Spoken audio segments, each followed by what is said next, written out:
संतप्त मानस शांत हों जिनके गुणों के गान में, वे वर्धमान महान जिन विचरे हमारे ध्यान में।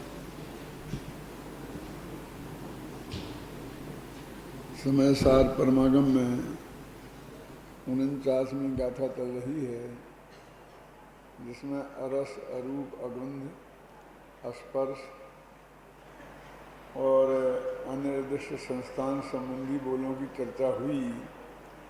अब अव्यक्त बोल की चर्चा चल रही है। इसमें तीसरे अर्थ की बात चल रही थी। चित्त सामान्य में चैतन्य की समस्त व्यक्तियां निमग्न हैं, इसलिए वह भगवान आत्मा अव्यक्त है। जब ये बात कही थी और गुरुदेव श्री ने इसका अर्थ करते वक्त भूत काल की पर्यायों को निमग्न कहा था, भविष्य की पर्यायों को निमग्न कहा था, लेकिन वर्तमान पर्याय को अलग रखा था। तो उस पर से ये प्रश्न खड़ा होता है बार बार कि यदि वर्तमान पर्याय को अलग करेंगे तो भूत और भविष्य की पर्यायों को जोड़ने वाला, उसमें कंटिन्यूटी रखने वाला तो वर्तमान ही है। तो आत्मा के दो टुकड़े हो जाएंगे, एक भूतकाल और एक भविष्यकाल का।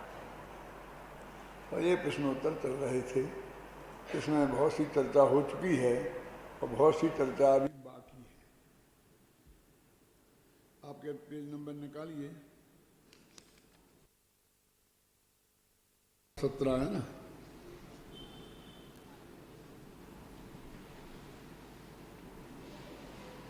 सबसे नीचे की 16वें पेज पर 3 पंक्तियां हैं। 3 कालों में भूत और भविष्य की पर्यायें तो पारणामिक भाव रूप से शामिल हो गईं और वर्तमान पर्याय अलग रह गई, तो फिर वह आत्मा त्रिकाली कैसे रहा? ये बात पढ़ी थी ना। अरे भाई, पारणामिक भाव पर्याय रूप नहीं है, द्रव्य रूप है, अतः वह सदा त्रिकाली ही होता है।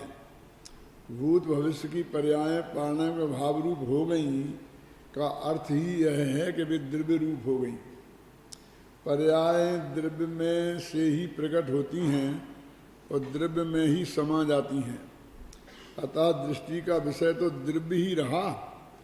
इसी कारण इस दृष्टि को द्रव्य दृष्टि भी कहते हैं। माने पर्याय थोड़ी रहा, पर्याय सहित कहाँ रहा? पर्याय के रूप में रही हो तो हम ये कह सकते हैं कि वह पर्याय को शामिल हो गई। तब पर्याय द्रव्य के रूप में शामिल हुई तो ये बात आप कैसे कह सकते हो? एक तो मुझे कल के बारे में, जो मेरे व्याख्यान के बारे में यहाँ जो कमेंट किया, उसके बारे में एक बात कहनी है और दूसरी इस बारे में भी कहनी है।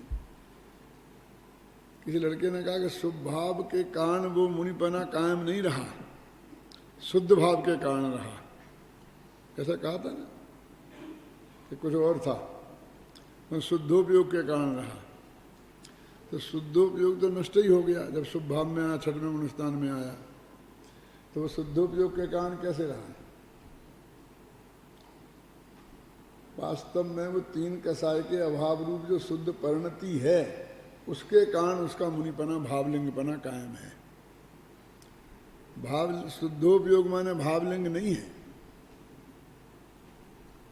शुद्धोपयोग और शुद्ध परिणति, इन दोनों को मिलाकर के नाम है भावलिंग, और उसके साथ रहने वाला शुभभाव और नग्न दिगंबर दशा, इन दोनों को मिलाकर के है द्रव्यलिंग, है ना। तो जब वो 6वें गुणस्थान में आया, जब 7वें में गया था, तब भी 3 कसाय के अभाव रूप परिणति निर्मल थी। और जब वो 6वें में आया, तब भी वो तो कायम ही है। अकेला वर्तमान का उपयोग नष्ट हुआ है। जैसे एक आदमी के पास 10 करोड़ की पूंजी है, वो बैंक में जमा है, और वो आज जाकर के रोजाना दुकान पर नई नई कमाता है, तो आज उसने दुकान बंद रखी, तो आज की कमाई गई, वो पूंजी में तो कोई फर्क नहीं आया ना। तो वो करोड़पति उस पूंजी के कारण कहलाता है, रोजाना की कमाई के कारण नहीं। क्या? तो पूंजी कायम है इसलिए वो है, समझे ना।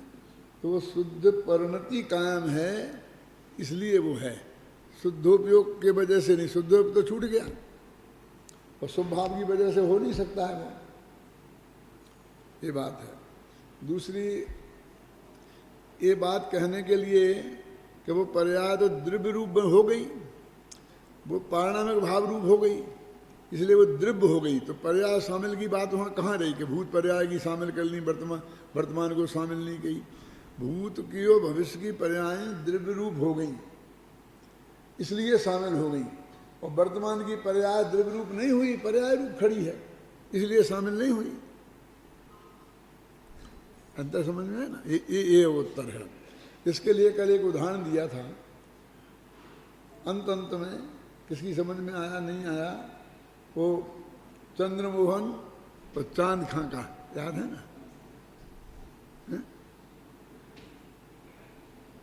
चंद्रमोहन जब मुसलमान बन गया तो वो चांद खां हो गया, वो चंद्रमोहन कहाँ रहा। तो उन्होंने हिंदू को कहाँ शामिल किया। वो तो कहते हैं हमने तो मुसलमान को ही शामिल किया है, वो मुसलमान बन गया तब हमने शामिल किया ना, समझे ना। ऐसा जब वो द्रव्य रूप परिणमित हो गई तब हमने शामिल किया है, इसलिए पर्याय को शामिल कर लिया। ये हल्ला चिल्लपों क्यों करते हो। अब फिर प्रश्न है कि आप कुछ भी कहो, परंतु जब वर्तमान पर्याय अलग रह गई तो फिर द्रव्य त्रिकाली कैसे रहा, अखंडित कैसे रहा, यह समझ में नहीं आता। क्या ये तुम तर्क लगा लगा करके तो हमारा जबरदस्ती गले उतारना चाहते हो, ये बात पार पड़ेगी नहीं। अब कुछ भी कहो, मैंने कुछ भी तर्क दो। उत्तर, हम कुछ भी क्यों कहें, हम तो वही कहेंगे जो वस्तु का स्वरूप है, आगमनानुकूल है और तर्क की कसौटी पर खरा उतरता है। तीन बातें हो गई, वस्तु वैसी है, आगम में लिखा है और तर्क की कसौटी पर खरा उतरता है, वो बात कहेंगे। आप कुछ भी कहो, आप कुछ भी कहो कह करके हम झूठ बोल रहे, तुम स्पष्ट हम पे आरोप लगा रहे हो, अपने मन गणंत कह रहे हो, ये कह रहे हो तुम क्यों। देखो वर्तमान के दो रूप हैं, ये समझना है, बहुत मार्मिक बात है। एक व्यक्त पर्याय रूप और दूसरा त्रिकाली का वह अव्यक्त रूप जो भूत भविष्य के बीच की कड़ी है एवं भूत भविष्य को अखंड रखता है। भूत, वर्तमान और भविष्य इन तीनों कालों में अखंड रहता है और जिसे काल की अखंडता कहा जाता है, नित्यता कहा जाता है। यह तो आप जानते ही हैं कि है क्रिया का प्रयोग वर्तमान के अर्थ में भी होता है और त्रिकाल के अर्थ में भी होता है। जैसे आत्मा नित्य है, इस वाक्य में है क्रिया का प्रयोग त्रिकाली के अर्थ में हुआ है। अभी जरा थोड़ी सी बारीक बात है। हम क्या समझते हैं कि वो वर्तमान में का जो वर्तमान पर्याय ऊपर खड़ी है ना, तो उसमें जो त्रिकाली का अपन कहा था ना, कल दुकाली कहो नहीं, वो फिर भी त्रिकाली है। वर्तमान की पर्याय अलग हो गई तब भी वो अंदर त्रिकाली ही है, दुकाली नहीं है। क्यों? क्योंकि भूत, भविष्य, वर्तमान इन तीन की अखंडता का नाम त्रिकाली है। जो पर्याय बाहर से जान रही है तो ये समझ लो दो तरह की पर्याय होती है। एक तो जो प्रकट व्यक्त है जो वो जान रही है, और एक उसकी कंटिन्यूटी कायम है, वो भी वहाँ मौजूद है, इसलिए उसमें कोई अंतर नहीं आया। अब इसको हम क्या कहते हैं, तो हमारा व्याकरण से समझना पड़ेगा। इसे क्या फर्क है कि अपन समझे था माने भूतकाल और होगा माने भविष्यकाल, तो गा माने भविष्यकाल और है माने वर्तमान। ये बात सही नहीं है। भूतकाल और भविष्यकाल के बारे में हम कह भी सकते हैं, लेकिन वर्तमान के बारे में सही नहीं है, क्योंकि है का प्रयोग अकेले वर्तमान के अर्थ में नहीं होता है, त्रिकाली के अर्थ में भी होता है। कुंद कुंदाचार्य सर्वश्रेष्ठ आचार्य हैं, मतलब इसमें हैं जो शब्द है वो वर्तमान का सूचक है। आत्मा नित्य है, इसमें जो है शब्द है वो वर्तमान का सूचक है कि त्रिकाल का सूचक है? क्या जो फंडामेंटल ट्रुथ होता है उसके बारे में भी है शब्द का प्रयोग होता है। द्रव्य 6 प्रकार के होते हैं, इसमें है वो वर्तमान है कि त्रिकाली? अभी होते हैं कि त्रिकाल में ऐसे होते हैं? जीव अनंतानंत हैं, अनंत हैं, तो ये अनंत हैं जो शब्द है ये वर्तमान का है। आज ही अनंत हैं कि कल भी अनंत रहेंगे, पर कल भी अनंत थे, है ना? इसलिए जो है, अभी है के 2 अर्थ हैं, एक त्रिकाली और एक वर्तमान। तो त्रिकाली वाला है तो शामिल है और वर्तमान वाला है अलग रह गया। भाई स्थिति ये है, हम उसको दो भेद नहीं समझ पाते हैं, क्योंकि वो भूतकाल की पर्याय तो द्रव्य रूप परिणमित हो गई और भविष्य की भी द्रव्य रूप ही हैं। अभी जब आएंगी, जब पर्याय रूप होंगी, वे अनागत पर्याय हैं। अब वो एक समय की अपन की समस्या है कि पर्याय निकल के अलग आ गई तो वहाँ नहीं रही, लेकिन वो द्रव्य ही रूप रही ना, वो तो भविष्य की पर्याय हैं। लेकिन ये पर्याय वो द्रव्य, जिस द्रव्य में शामिल भई वो द्रव्य पहले था कि नहीं था? क्यों? और जो भविष्य की पर्याय अभी आई नहीं है उस काल में वो द्रव्य है कि नहीं है, कि वो पर्याय रूप ही है? तो वो जो भूतकाल की पर्याय नष्ट होकर उसमें समाज शामिल हो गई, वो तो द्रव्य रूप शामिल भई, लेकिन जब वो द्रव्य रूप शामिल नहीं भई थी तब द्रव्य था कि नहीं था? तो द्रव्य के अस्तित्व के लिए उनका द्रव्य रूप होना कहाँ जरूरी है? ये तो उनकी बात हो रही है। तो जब वो भूत और भविष्य में भी था द्रव्य रूप, तो वर्तमान में भी द्रव्य रूप था। अब तीनों तरह की वर्तमान की पर्याय भी, दो भूत और भविष्य की द्रव्य रूप हो गई और वर्तमान की द्रव्य रूप नहीं भई, इसलिए अलग खड़ी है। इसमें त्रिकालीपना कैसे खंडित होता है? सूक्ष्म बात है, समझ में ना? गहराई से विचार करोगे, ये सब सुनने से और पढ़ने से नहीं आता समझ, पढ़ने से तो बिल्कुल भी नहीं आएगा, सुनने से भी नहीं आएगा। जब विचार करोगे तो आएगा। श्रीमद ने लिखा है ना, कर विचार तो पाम, है ना? विचार करेगा तो प्राप्त होगा, विचार नहीं करेगा तो प्राप्त नहीं होगा, है ना? मैं पढ़ता हूं इस बात को।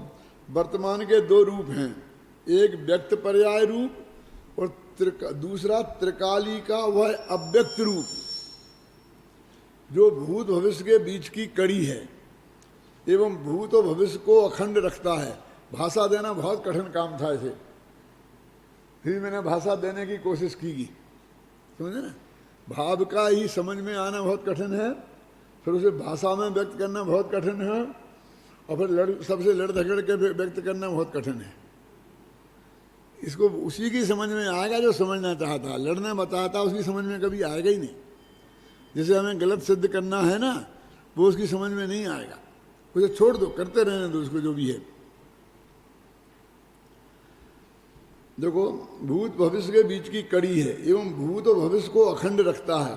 भूत, वर्तमान और भविष्य तीनों कालों को कालों में अखंड रहता है। इसे काल की अखंडता कहा जाता है, नित्यता कहा जाता है। यह तो आप जानते ही हैं कि है क्रिया का प्रयोग वर्तमान के अर्थ में भी होता है और त्रिकाल के अर्थ में भी होता है। जैसे आत्मा नित्य है, इस वाक्य में है क्रिया का प्रयोग त्रिकाली के अर्थ में हुआ है। एक नियम है कि जो महापुरुष होते हैं, तीर्थंकर हैं, बड़े बड़े आचार्य हैं, नेहरू गांधी भी समझ लो, इनके में वर्तमान काल का ही प्रयोग होता है, समझे ना, इनके लिए भूतकाल का प्रयोग नहीं होता है। कालिदास थे नहीं, कालिदास महाकवि हैं। कालिदास थे ये प्रयोग सही नहीं है, समझिए ना। भगवान महावीर हैं, थे नहीं। वो तो तुमको समझना होगा भी मोक्ष में चले गए, पहले इस पर्याय में थे तो कर लो तुम, ऐसी बात नहीं है। क्यों कि वो उसने लिखा है व्याकरण में, जिनका यश जिंदा है वे हैं ही। हुकुमचंद मर जाने के बाद भी हुकुमचंद है, रहेगा, था नहीं हो जाएगा। समझ में है ना। एक बात तो ये है। और दूसरा एक नियम और है व्याकरण का, आदरार्थे बहुवचनम। आदर के अर्थ में बहुवचन का प्रयोग किया जाता है। इत्यभिप्रायो समंत भद्रादिचार्याणाम, ऐसा अभिप्राय समंत भद्राचारी का है। तो आचार्य का है तो तुम तो बहुवचन का प्रयोग करें, समंत भद्र के अनेक हैं कि आदरार्थे बहुवचनम। समंत भद्राचार्याणाम ऐसा प्रयोग है शास्त्रों में, समंत भद्राचार्य से नहीं, आचार्याणाम। आदरार्थे बहुवचनम प्रयोग करते हैं। अब देखिए अपने नहीं बोलते हैं कि वह माने एक वचन और बे माने बहुवचन। क्यों? अब आ गए एक वचन है कि बहुवचन? बोलो तो बोलो पंडित जी आ गए बोले कि आ गया बोले? पंडित जी आ गया बोलो, डॉक्टर साहब आ गया बोलो। हिंदी में क्या बोलते हैं आप? मुख्यमंत्री जी आ गए, क्या आ गया?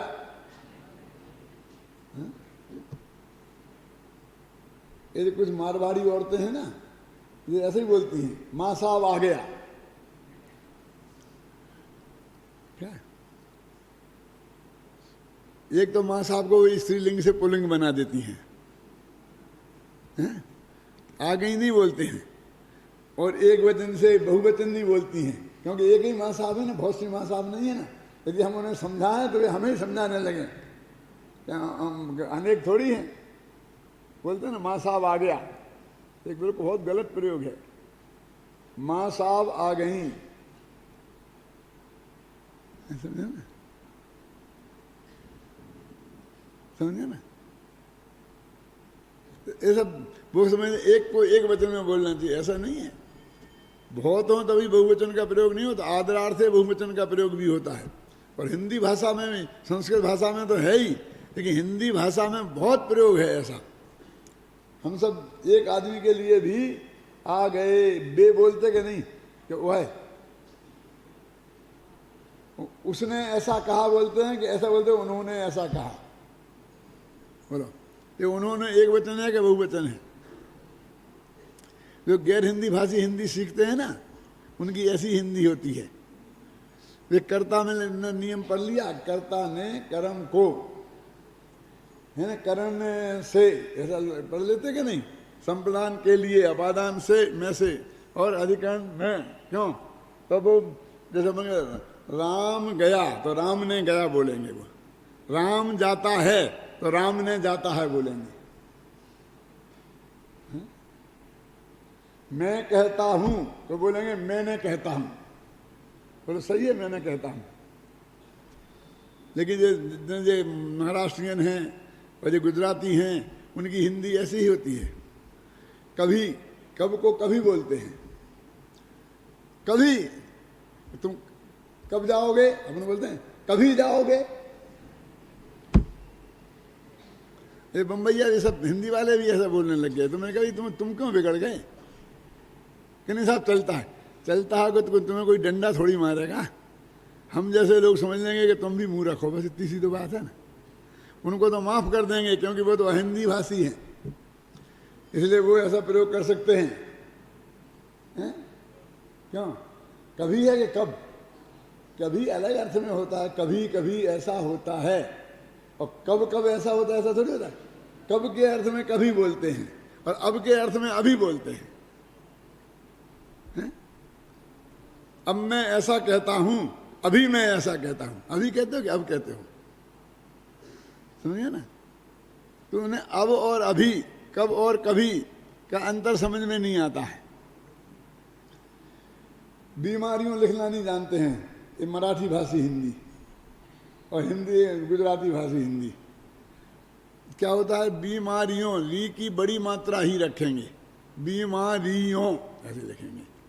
जब ये नियम है कि वो इन प्रत्यय होगा ना, ई बड़ी ई है ना, तो उसकी छोटी ई हो जाएगी, तब या होगा बहुवचन बनाने के लिए।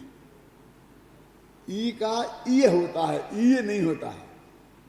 बीमारियों लिखेंगे तो ई छोटी हो जाएगी, और बीमारी लिखेंगे तो ई बड़ी रहेगी। तो कभी कभी वो बड़ी बीमारी में भी छोटी ई कर देते हैं। क्यों? एक वचन में दोनों को एक सी करेंगे ना, जैसे मैं तो यूं प्रत्यय लग गया इसलिए बहुवचन बन गया, यूं नहीं, वो ई को हिर्स होके यूं लगे तब बहुवचन बनता है। समझ में है ना? मैं समझता हूँ यहाँ जो गुजराती हो, मराठी बैठे हो, गुजराती तो नहीं दिखते, कम हैं, लेकिन मराठी तो हैं ही, तो ये अपनी हिंदी को सुधारने की कोशिश करेंगे क्या? तो एक बात क्या तरह हो गया ना, यह बात 7वीं गाथा के अनुशीलन में विस्तार से समझाई गई हो, काल की अखंडता। आप उसका एक बार गहराई से अध्ययन करें तो सब समझ में आ जाएगा, काल की अखंडता किसे कहते हैं, ये उसमें अपन ने गहराई से बताई है। और गहराई से समझना हो तो दृष्टि के विषय नाम की जो अपनी किताब है उसमें बताई गई है। उसको मुझे एक दफ़े दोबारा लिखना है, मैंने संशोधन करके, लेकिन समय नहीं मिलता है तो वो वैसी चल रही है, इसे छप नहीं रही दोबारा।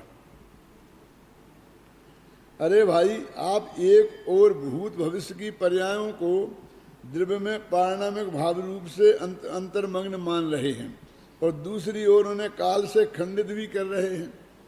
जब वे पारिणामिक भाव से मान रहे हैं तो फिर आप 3 काल की बात कैसे कर सकते? भूत भविष्य वर्तमान। पारिणामिक भाव में तो ऐसा भेद होता ही नहीं है। जब भूतकाल की पर्याय पारिणामिक भाव रूप से परिणमित हो गई, द्रव्य रूप से हो गई, तो उसमें भूतकाल भविष्यकाल का भेद कैसे कर रहे आप? तो वहाँ शामिल भी कर ली, और फिर यहाँ भूत भविष्य का भेद भी खड़े किए जा रहे हैं उनको, है ना? आप यहाँ क्यों भूल जाते हैं कि पारिणामिक भाव, द्रव्य क्षेत्र काल भाव सभी ओर से अखंडित ही होता है, और यहाँ भी वह अखंडित ही है। यही कारण है कि यहाँ चित्त सामान्य में चैतन्य की समस्त व्यक्तियां निमग्न होने से जीव को अव्यक्त कहा गया है। तीसरे बोल में ये बहुत चर्चा चलती थी सोनगढ़ में, जब गुरुदेव श्री मौजूद थे तब भी। वहाँ एक नवल भाई करके थे, और वो बहुत ज़्यादा ऐसे माने जाते थे कि वे बहुत निश्चय नए वाले हैं, मतलब निश्चय भाषी नहीं, निश्चय नए वाले, ऐसा लोग उन्हें मानते थे। तो मैंने पर्याय किसी भी रूप में, क्यों, एक मेरे गवाह बैठे हैं वहाँ पीछे, पुरुषोत्तम बाबू, मेरे सहपाठी रहे जी, मेरे सीनियर थे, मेरे 1-2 क्लास आगे थे, मरना विद्यालय में हम पढ़ते थे जब, तो बहुत चलती थी वो। ये उनके ग्राहक हैं, उनके पास जाके बैठते थे। क्यों जाते थे कि नहीं? हाँ, नवल भाई थे। तो एक दफे मैं प्रवचन कर रहा था, क्योंकि अकेले मुझको ही प्रवचन करने का अधिकार मिला था सोनगढ़ में, और किसी पंडित का आज तक सोनगढ़ में प्रवचन नहीं हुआ मेरे अलावा। गुरुदेव तक तो होते ही थे, लेकिन किसी पंडित को परमिशन नहीं मिली। क्लास ले लो, प्रवचन नहीं कर सकते।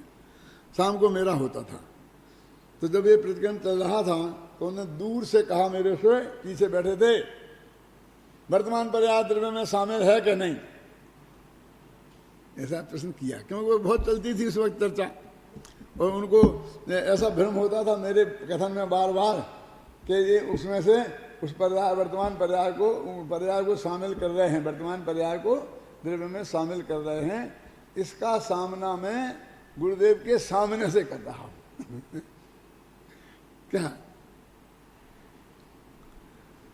क्या प्रश्न किया था? वो क्या नाम, हमारा नाम भूल गया मैं, दुलीचंद जी। क्या प्रश्न था कि तुम वर्तमान पर्याय दृष्टि के विषय में शामिल है कि नहीं है? तो मैंने क्या उत्तर दिया था? कोई श्रोता होगा बैठा होगा यहाँ तो वो बता सकता है कि ऐसी शामिल नहीं है, ऐसी शामिल है।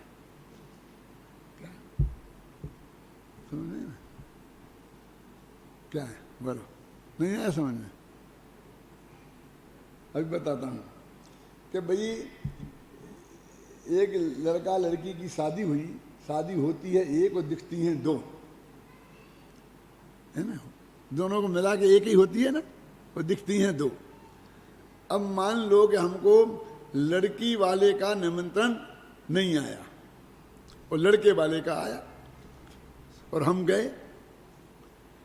अब हमसे किसी ने प्रश्न किया आप फलां सेठ की लड़की की शादी में शामिल हुए थे कि नहीं, बोलो क्या जवाब दूं?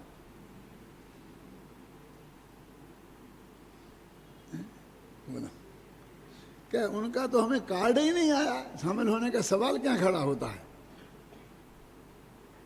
क्यों नहीं, हम नहीं हुए शामिल, लेकिन हमने जो उनकी फिल्म बनी थी उस फिल्म में आपको देखा है, देखा होगा।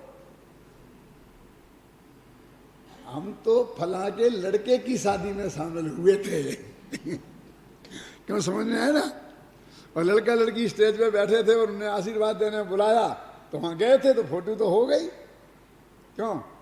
लेकिन हमारा ये कथन कि उनकी लड़की, हम ये भी कह सकते थे हाँ शामिल हुए थे, तो दोनों ही अर्थ सही हो सकते थे ना। तो मैंने कहा वर्तमान पर्याय वो पर्याय रूप में त्रिकाली ध्रुव में शामिल नहीं है। समझ में आई ना आपकी? में एक उत्तर तो ये, दूसरा ये कि यदि वो उसको विषय नहीं बनाए, उससे एक मेक नहीं हो, तो त्रिकाली ध्रुव का अनुभव कैसे होगा? मुझे बताओ। दूर खड़ी रहे और वो त्रिकाली ध्रुव अनुभव में आ जाएगा। सारे जगत को गेय बनाती रहे तो त्रिकाली ध्रुव अनुभव में आ जाएगा। तो उसे ऐसे शामिल होना पड़ेगा ना, उससे तन्मय होना पड़ेगा ना, उससे एकाकार होना पड़ेगा ना, क्यों? विवेल जी की भाषा में कहते हो कि पर्याय ये कहती मैं शुद्ध हूं, पर्याय शुद्ध है, मैं त्रिकाली हूं। अरे पर्याय द्रव्य की तरफ से बोलती है, उसका अपने में से अपनापन टूट गया है और द्रव्य में अपनापन स्थापित हो गया है, इसलिए वो उसकी तरफ से बोलती है। कोई पाटनी की लड़की ने काशीवाल के लड़के से शादी की और हम उस लड़की से पूछें तुम कौन हो, बोलो क्या बताए, पाटनी का काशीवाल, आपके हिसाब से क्या बताना चाहिए? बोलो शांतिलाल जी क्या बताना चाहिए? काशीवाल लड़के से शादी हो गई, पाटनी की लड़की है, वो काशीवाल ही बोलेगी ना, भले ही पाटनी जी की लड़की हो, क्योंकि जिसमें शामिल हो गई, क्यों, वो उसके साथ ऐसी एकाकार हो गई कि वो ये भूल ही गई कि मैं पाटनी हूं। हम तो काशीवाल हैं, हम तो काशीवाल हैं। तो तुम्हारे देवर की शादी करना है ना, उसके बारे में नहीं अभी हमें नहीं, हमारा कोई विचार नहीं है अभी। ये तेरे से पूछता कौन है? आज तो वो देवर अपने माँ बाप से भी नहीं पूछता तू कौन होती है, वो भाई से भी नहीं पूछेगा, भाभी से कौन पूछता है। लेकिन उसने उस परिवार के साथ ऐसा एकाकार अपना स्थापित कर लिया है कि वो ऐसी कहती नहीं कि हमारी मम्मी का विचार नहीं है, कि पापा का विचार नहीं है, कि उनका विचार नहीं है, कि पति का विचार नहीं है। घर में जो चर्चा चलती है ना, कभी 2 साल शादी नहीं करनी, तो वो इसी भाषा में बोलती है कि हमें अभी 2 साल शादी नहीं करनी है। क्यों बोलती कि नहीं बोलती? क्योंकि वो इतनी एकाकार हो गई है। वो जो वर्तमान पर्याय जिसको तुम दूर अछूत बना के खड़ी रखना चाहते हो, वो त्रिकाली ध्रुव में को विषय बनाने रूप में शामिल होए कि नहीं, विषयी रूप में शामिल होए कि नहीं? क्यों कभी कभी ऐसी बातें करते हैं हम। पहले छोटे लड़कों की शादी हो जाती थी ना, 5 वर्ष में, 7 वर्ष में, 10 वर्ष में। तो एक लड़के की 10 वर्ष की उम्र में शादी हो रही थी, उसका दूसरा दोस्त था। तो उसने कहा क्यों भैया तुम अपनी बारात में मुझे ले चलेगा कि नहीं? तो बड़ा भोलेपन से बोला कि पापा यदि मुझे ले जाएंगे तो मैं तुझे ले चलूंगा। कैसा है पागल, तेरे जाए बिना शादी कैसे होगी? तू तो जाएगा ही, लेकिन पापाओं का कोई भरोसा नहीं है। कहते तो वे ऐसा ही हैं, लेकिन 25 दफे धोखा दे चुके हैं। जब भी बाहर होता है और मैं कहता हूँ कि अब की बार आप बम्बई जाएंगे तो मैं आपके साथ चलूंगा, कि हाँ चलना, हाँ चलना, हाँ चलना 25 दफे कहते हैं, और जिस दिन जाने लगते हैं तो 5 का नोट पकड़ा के और चल देते हैं, है ना। बहुत पापा लोग बहुत धोखेबाज होते हैं। मुझे पक्का भरोसा नहीं है कि मेरी शादी में मुझे ले जाएंगे। ऐसे लड़कों की भी शादी कर देते थे लोग। कर रहे ना, ऐसे ही कहते शामिल होगी या नहीं होगी, शामिल दूर रखो, दूर रखो, दूर रखो। अरे इतना अछूत बनाओगे तो अनुभव कैसे होगा? हाँ, वो पर्याय ध्येय के रूप में शामिल नहीं हो, दृष्टि के विषय के रूप में शामिल नहीं हो, ज्ञेय के रूप में शामिल नहीं हो, लेकिन ज्ञाता के रूप में तो शामिल होगी कि नहीं होगी? उसे स्पर्श करेगी कि नहीं, एकाकार होगी कि नहीं, तदाकार होगी कि नहीं? अरे स्पर्श करेंगे, हाँ स्पर्श नहीं कर, स्पर्श नहीं। पागल हो गए हो? उसका तो द्रव्य क्षेत्र काल भाव में अकेला क्षेत्र भेद कहाँ है? अकेला भाव भेद है। स्पर्श तो वह किए ही हुए हैं, समझ में है ना? तो जबरदस्ती लगा, उसमें अकेला भाव भेद है। द्रव्य तो उसका भी वो ही है ना, जिसकी वो पर्याय है। तो दृष्टि के विषय में पर्याय शामिल नहीं है, ध्यान के ध्येय में पर्याय शामिल नहीं है। उसका क्या अर्थ है वास्तविक समझते नहीं हम, और बस कोई भी एक आग्रह लेकर के और गहरा अध्ययन, मनन, चिंतन, स्वाध्याय, शास्त्र का ज्ञान किए बिना और कुछ भी छोड़ देते हैं और पक्ष खड़े कर लेते हैं। और 10-20 मूर्ख तो हरेक को मिल जाते हैं क्या, और उनमें से 2-4 करोड़पति हुए तो फिर बस मत भी चल निकलता है बस। क्या ना? क्या चल रहा है अपना देखो, पेज नंबर 4था अर्थ में। चौथे अर्थ में यह कहा गया है कि भगवान आत्मा क्षणिक व्यक्ति मात्र नहीं है, अतः अव्यक्त है। इसका भाव स्पष्ट करते हुए स्वामी जी कहते हैं, देखो वो भगवान आत्मा व्यक्त नहीं है ऐसा नहीं है, वो तो व्यक्त ही है। कहाँ लिखा व्यक्त है? एक गाथा है समय सार की, तो उसमें लिखा ना, एक तो जलहल ज्योति जगमगा हो रही है ना, अत्यंत प्रकाशमान ज्योति है, लिखा कि नहीं लिखा? तो फिर क्यों नहीं दिखता ज्ञानियों को? तो कितना बढ़िया उपाय है, उल्लुओं को सूरज नहीं दिखता है तो सूरज का क्या दोष है? प्रकट अति सूक्ष्म कहाँ है, कौन सी गाथा में है? यह भगवान आत्मा कैसा है? प्रकट अति सूक्ष्म शब्द है कि प्रकट भी है और अति सूक्ष्म भी है। तो भगवान आत्मा तो प्रकट ही है, ख्याल में आई ना, लेकिन वो क्षणिक व्यक्ति मात्र नहीं है। जैसी पर्याय व्यक्त है वो क्षणिक व्यक्ति है, और वो त्रिकाल व्यक्त है। तो क्षणिक व्यक्ति नहीं है, त्रिकाल व्यक्त है, उसको अव्यक्त कह दिया, गजब हो गया। क्या समझ में है ना आपके कि वो तो हमेशा ही व्यक्त है। जैसे अभी बोलते हैं ना, जब गुरुदेव के प्रवचन सुने होंगे कई दफे वो बोलते हैं कि भाई गुरुदेव आपने ये गजब की बात कही, आज बहुत नई बात बताई। नई बात बताई? हम तो सैकड़ों बार कह चुके हैं, 19 बार तो सभा में प्रवचन में कह चुके हैं, और तूने आज सुनी तो नई हो गई, तेरे लिए नई होगी क्यों? भगवान आत्मा अज्ञानी के लिए नया होगा, ज्ञानी भगवंतों के लिए तो अनादिकाल से व्यक्त ही है, अनंत। नहीं तो बताए कैसे हैं कि अनंत आत्मा है? वो छिपा हुआ होता तो भगवान ने कहा कैसे है कि अनंत है जीव? तो क्षणिक व्यक्ति मात्र नहीं है, बस खत्म। वो इसके निषेध के लिए उसको हमने अव्यक्त कह दिया, ख्याल में आई ना? तीसरे बोल गुरुदेव का वचन है, तीसरे बोल में सर्व व्यक्तियों की सामान्य बात कही थी। क्या कहा था? सर्व व्यक्तियों की सामान्य बात कही थी, परंतु चौथे बोल में क्षणिक व्यक्ति अर्थात एक समय की मात्र वर्तमान पर्याय की बात की गई है।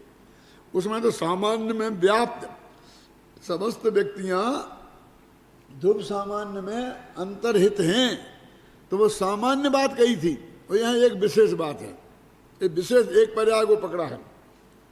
आत्मा क्षणिक व्यक्ति मात्र नहीं है, अतः व्यक्त है। एक समय की पर्याय व्यक्त है, वह क्षणिक है। जब आत्मा शुद्ध चैतन्य सामान्य त्रिकाल है तो क्षणिक व्यक्ति मात्र प्रकट पर्याय के बराबर कैसे हो सकता है? वो तो बहुत छोटी चीज है, वो तो बहुत बड़ा है।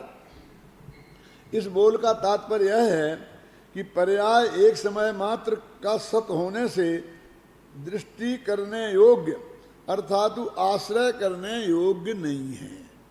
एक समय का सत है, आश्रय करने योग्य क्यों नहीं है? अतः अनंत काल में जिसका आश्रय नहीं किया है, ऐसे एक शुद्ध त्रिकाली अव्यक्त आत्म स्वभाव का आश्रय करना योग्य है। क्यों? एक औरत 99 वर्ष के बुढ़े के गले में बरमाला डाल दे और साल 2 साल में विधवा हो जाए और रोने लग जाए, तो लोग यही कहें क्यों रोती है? क्या मेरा पति मर गया, मैं विधवा होगी, रो नहीं? कि पागल, तूने तो वैधव्य के गले में ही बरमाला डाली थी, उसके अरबों रुपया देखकर। जितने जल्दी मरता उतने जल्दी तुम्हारा पति हो जाती। क्यों तुम रोती क्यों है? खुशी मना। ऐसे ही जिसने पर्याय में एकत्व किया, उसने उसके भाग्य में तो रोना ही लिखा है। क्यों? क्योंकि एक समय बाद वो नष्ट हो जाएगी। कोई त्रिकाली एक समय की चीज में अपनापन करे तो रोने के अलावा और क्या होगा?